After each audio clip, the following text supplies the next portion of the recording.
మీరు ఇంజనీరింగ్ చేశారా? జాబ్స్ కోసం సెర్చ్ చేస్తున్నారా? 3600 మందికి పైగా స్టూడెంట్స్ కి జాబ్స్ వచ్చేలా చేసిన code Gyan 100 days software course లో జాయిన్ అవ్వండి. మీ కెరియర్ ని బిల్డ్ చేసుకోండి.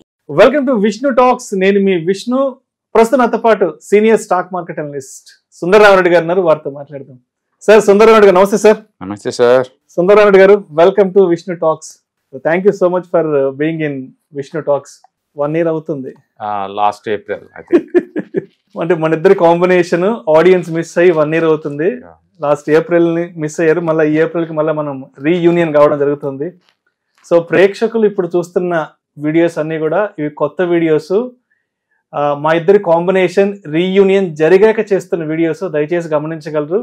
ఇవి పాత వీడియోస్ కాదు, రిపీట్ వీడియోస్ కాదు. ఇప్పుడు మీరు చూస్తున్న వీడియోస్ అన్ని కూడా లేటెస్ట్ అండ్ అప్డేటెడ్ వీడియోస్ మాత్రం. దయచేసి ప్రేక్షకులు గమనించగలరు. Thank you so much Sundararamareddy గారు.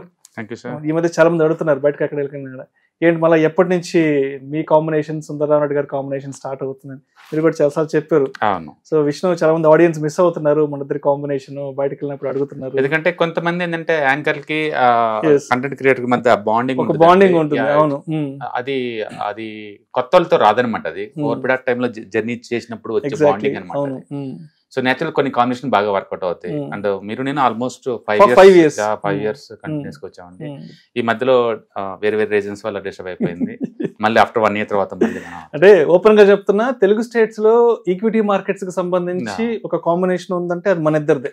అది ఒప్పుకోవాలి కూడా, ప్రతి ఒక్కరు ఒప్పుకోవాలి. ఎందుకంటే బయటకు ఎక్కడికి వెళ్ళినా కూడా చాలా మంది అడుగుతుంటారు ఈక్విటీ మార్కెట్స్ కి సంబంధించి మేము ఒక కంటెంట్ గురించి రీసెర్చ్ చేస్తున్నప్పుడు అండ్ మీ కాంబినేషన్ వీడియోస్ ఎక్కువ వస్తాయని కూడా చాలా మంది చెప్తుంటారు.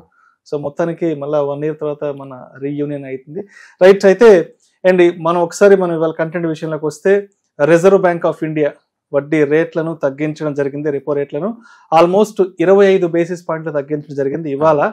అండ్ February 7వ తారీఖు కూడా 25 basis points తగ్గించారు. మొత్తంగా ఈ సంవత్సరం ప్రథమార్థంలోనే 50 basis points తగ్గించారు. మరి రిజర్వ్ బ్యాంక్ ఆఫ్ ఇండియా తగ్గించిన ఈ వడ్డీ రేట్ల వల్ల అంటే ఈఎంఐలో ఇల్లు తీసుకున్న వాళ్ళకి ఇది ఎటువంటి ఉపశమనాన్ని కలిగించే అవకాశం ఉందంటారు? మన ఆడియన్స్ కొంచెం డీటెయిల్ గా తెలియజేయగలరు. డెఫినెట్ గా అండి. అండ్ ఒక ఇల్లునే కాదు, పర్సనల్ లోన్స్ కావచ్చు, ఆటోమొబైల్ లోన్స్ కావచ్చు. ఇవాళ రేపట్లో మన రోడ్ల మీద చూస్తే ఆస్తులు మొత్తం కూడా ఈఎంఐలో కొన్నాయనండి. చాలా బట్టి ప్రతి ఒక్కళ్ళకి కూడా ఎంతో కొంత బెనిఫిట్ అవుతుంది అనమాట.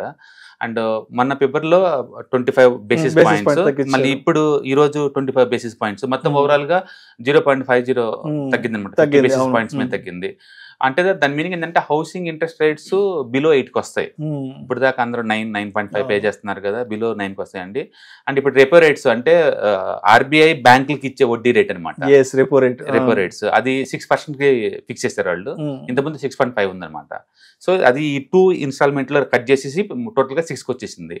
కాబట్టి ఇంకా పర్సనల్ లోన్స్ కూడా తగ్గుతాయి, హౌసింగ్ లోన్స్ తగ్గుతాయి. అండ్ పర్టికులర్ గవర్నమెంట్ వాళ్ళు అఫోర్డబుల్ హౌసింగ్ ఫైనాన్స్ కి ఎక్కువ ఎంకరేజ్ చేస్తున్నారు. కాబట్టి డెఫినెట్ గా ఎవరైనా ఇల్లు కొందామన్నా, ఇల్లు ఈఎంఐలో కొన్నా వాళ్ళకి ఇది గుడ్ న్యూస్ అనమాట.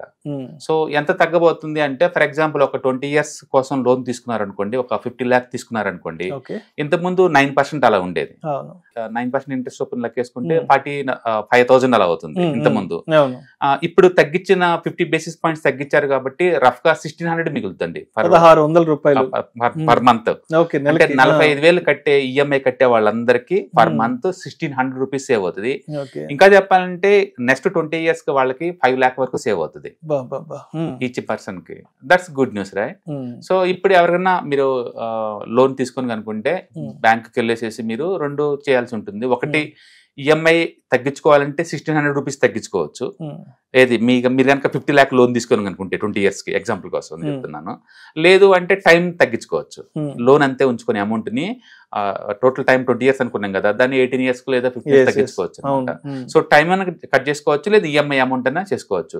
బట్ టైం ని ఈఎంఐ అమౌంట్ అంటే అంతే ఉంచుకొని టైం తగ్గించుకోవటం వల్ల ఏంటంటే ఎక్కువ సేవ్ అవుతుంది ఎవరికైనా సరే.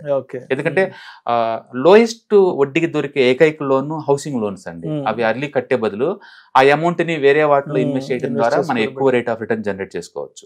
మొత్తానికైతే వరల్డ్ వైడ్ గా అన్సర్టనిటీ ఉన్న ఈ టైంలో కూడా ఇండియన్ గవర్నమెంట్ ఈ డెసిషన్ తీసుకోవడం డెఫినెట్ గా that is very good decision అండి. దాని మీనింగ్ ఏంటంటే ఆర్బీఐ లో మార్కెట్ ని వాచ్ చేస్తున్నారు, ఎకానమీని ప్రొటెక్ట్ చేసుకోవడం ట్రై చేస్తున్నారు.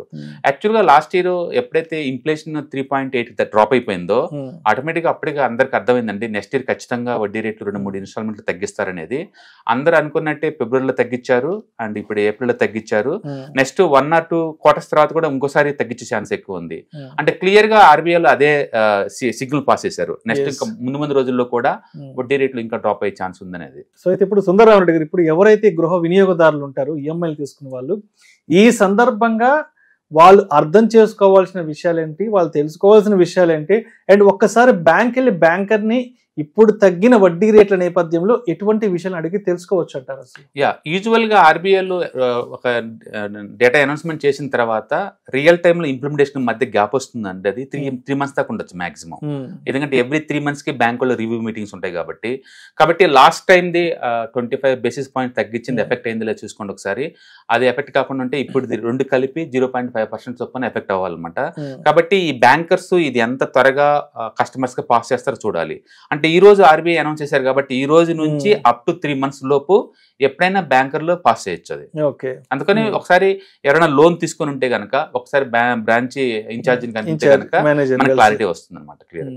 సో అయితే మరి ఇప్పుడు ఈ ఏదైతే బ్యాంకు వడ్డీలకు సంబంధించి వాళ్ళ తగ్గింపు న్యూస్ వచ్చింది కదా, మరి ఇది రియల్ ఎస్టేట్ రంగాన్ని ఏ విధంగా ఇంపాక్ట్ చేసే అవకాశం ఉంది? డెఫినెట్ గా పాజిటివ్ అండి. ఎందుకంటే రియల్ ఎస్టేట్ అనేది లాంగ్ టర్మ్ ఈఎంఐ, అది ఆల్మోస్ట్ 20-30 years మన లాకింగ్ పీరియడ్ ఉంటుంది కాబట్టి, and affordability housing finance schemes కి బాగా హెల్ప్ అవుతుంది. అండ్ టోటల్ రియల్ ఎస్టేట్ కి ఇది positive. Not only real estate, even automobile loans తీసుకోవాలనుకున్నా, పర్సనల్ లోన్ తీసుకోవాల్సిన, ఓవరాల్ గా జనరల్ పబ్లిక్ యొక్క ఫైనాన్షియల్ నీడ్స్ కి తక్కువ రేటుకి ఇంట్రెస్ట్ దొరుకుతున్నాయి కాబట్టి, అంటే ఎక్కువ మంది ఇంకా ఎంకరేజ్ చేస్తుంది సిస్టమ్ లోకి మీరు లోన్ కావాలని తీసుకోండి అన్నట్లు. అంటే రీసెంట్ గా లాస్ట్ 3.5 months లో కూడా RBI almost 2.5 lakh crore market లో పంప్ చేశారండి లిక్విడిటీ కోసం.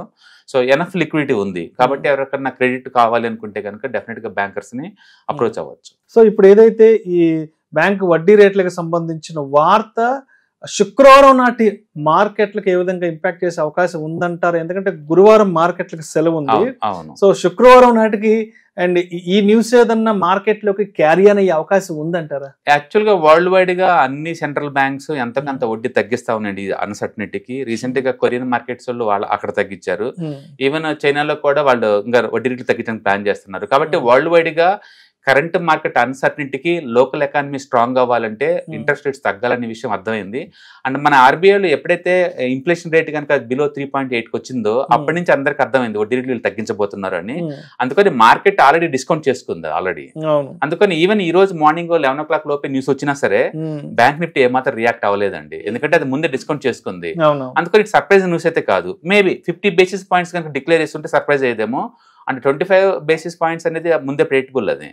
అందుకని మండే అది ఐ మీన్ ఫ్రైడే మార్కెట్ అంత రియాక్ట్ అవుతుందని అనుకోవట్లేదు. ఈ న్యూస్ ఈ రోజు ఆల్రెడీ డిస్కౌంట్ అయిపోయింది. సో అంటే ఎలాంటి వార్తలైనా సరే మార్కెట్ డైజెస్ట్ చేసుకున్న సిచ్యువేషన్స్ వచ్చేసింది. ఎందుకంటే లాస్ట్ 7-8 months గా పెద్ద పెద్ద ఈవెంట్లను మార్కెట్ ఫేస్ చేసింది కాబట్టి సో దీన్ని పెద్దగా కన్సిడర్ చేసే అవకాశం లేదు ఈ టైంలో చేయదు. రైట్. సో ఇప్పుడు మొత్తానికి ఎటువంటి వార్తలు వచ్చినా సరే మార్కెట్ డైజెస్ట్ చేసుకొని ముందుకు వెళ్ళిపోతుంది అంటారు. అండ్ గురువారం మార్కెట్ లో హాలిడే కాబట్టి సో శుక్రవారం నాటికి ఇది పెద్దగా మార్కెట్ ఇంపాక్ట్ చేసే అవకాశం అయితే లేదంటారు? లేదండి, ఎందుకంటే మార్కెట్ లో ఆల్రెడీ డిస్కౌంట్ అయిపోయింది. లైవ్ మార్కెట్ లో ఎప్పుడు అది ఈవెంట్ ముందే డిస్కౌంట్ అవుతా ఉంటుంది అనమాట. ఎంటైర్ మార్కెట్ వరల్డ్ వైడ్ గా బ్లడ్ బాత్ నడుస్తుంది కాబట్టి ఈ రోజు మార్కెట్ అంత సీరియస్ గా తీసుకోలేదు. అండ్ మోర్ ఓవర్ మార్కెట్ ముందే ప్రెడిక్ట్ చేసింది ఆర్బీఐ వడ్డీ రేట్లు ఇంకా 2-3 ఇన్స్టాల్మెంట్లు కూడా తగ్గిపోతున్నారు అనేది. అది కాబట్టి ఈ న్యూస్ కి ఇప్పుడు ఈ పాయింట్ ఆఫ్ టైమ్ లో అంత ఇంపార్టెన్స్ లేదు. కానీ రియల్ టైమ్ లో హౌసింగ్ లోన్ తీసుకున్న వాళ్ళకి, వెహికల్ లోన్ తీసుకున్న వాళ్ళకి, పర్సనల్ లోన్ తీసుకున్న వాళ్ళందరికీ మాత్రం డెఫినెట్ గా ఇది గుడ్ న్యూస్. ఎందుకంటే వడ్డీ రేట్లు తగ్గడం అనేది ఎవరికైనా ఇంట్రెస్ట్. అది కొత్తగా ఇల్లు కొందాం అనుకున్న వాళ్ళకి అది బూస్ట్ ఇస్తుంది. అండ్ రియల్ ఎస్టేట్ రంగానికి డెఫినెట్ గా ఇది స్ట్రాంగ్ పాజిటివ్. ఎందుకంటే అన్సర్టనిటీ ఉన్న ఈ టైంలో వడ్డీ రేట్లు తగ్గడం అనేది చాలా పాజిటివ్. అండ్ మోర్ ఎవర్ అంటే ఆర్బీఐలో క్లియర్ గా వాళ్ళు స్టాండ్ చెప్పారు ముందు రోజుల్లో కూడా ఇంకా అవసరాన్ని బట్టి వడ్డీ రేట్లు తగ్గిస్తాం అనేది. అది ఇంకా మోర్ మొరల్ బూస్ట్ చేస్తుంది అనమాట. డెఫినెట్ గా రియల్ ఎస్టేట్ కి, ఆటోమొబైల్ సెక్టార్స్ కి డెఫినెట్ గుడ్ న్యూస్ ఉంది. సో మొత్తానికి ఇవాళ రిజర్వ్ బ్యాంక్ ఆఫ్ ఇండియా తీసుకున్న ఈ నిర్ణయం ఏదైతే ఉందో అటు గృహ వినియోగదారులకి అదేవిధంగా ఇటు రియల్ ఎస్టేట్ రంగానికి మంచి ఊతమిచ్చే అవకాశం అయితే ఉందంటారు. డెఫినెట్గా. Right sir. Thank you sir. Thank you so much sir.